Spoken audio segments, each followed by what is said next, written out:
KGUN 9 on your side weather with meteorologist Aaron Brackett.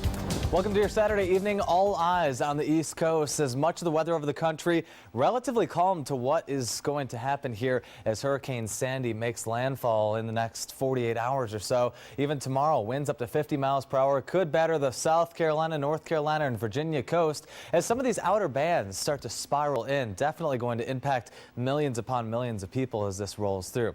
Here are the latest stats right now. You can see the path all the way through the Caribbean here.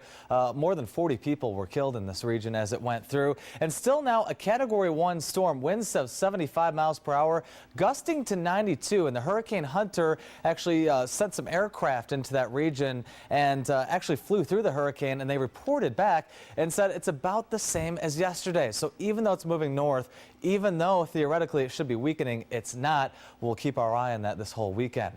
87 today was the high in Tucson, 80 in Oracle. There we go with our average of just 81. On the low side, yeah, we were closer. We made it to 56. Average is 53. And right now we sit comfortably in the middle 60s with those middle 50s not too far off. And show low, the cool spot on the map for sure, just 36 right now.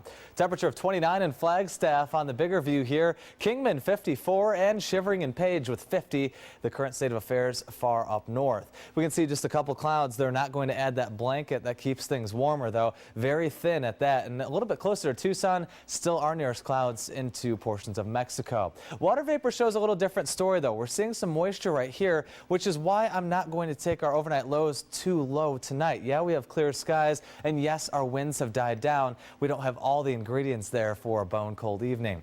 We have increased our temperatures actually over the last 24 hours, due in part to some of that extra moisture in place, and Futurecast shows it too in the form of some very thin clouds that are out of here by Sunday. I expect mostly sunny skies, and then as we head into Monday, more of the same as we look at this forecast, and that'll actually hold true through much of the work week. Tonight, though, down to 46 in Nogales, 46 also Sierra Vista. There's a chilly 29 in Show Low off to the north, 53 Oro Valley, 48 Casa Grande for your overnight low, and right in the upper 30s for Douglas. Tucson heads to 55 for the overnight low tonight, 50 to 55 across the city, we'll call it. Southeasterly winds up to 10 miles per hour tomorrow. Maybe a little breezy earlier on. I expect the winds to settle down, though. 88 will be our high. Very warm. We should only be at 81. Here's the 7-day planner now. 86 by Monday. Notice a general cooling trend, especially at the end of this planner here. You see 82 on Friday. A couple more clouds for the weekend.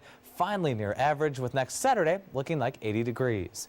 9 your side at 10. We'll be right back with sports after this.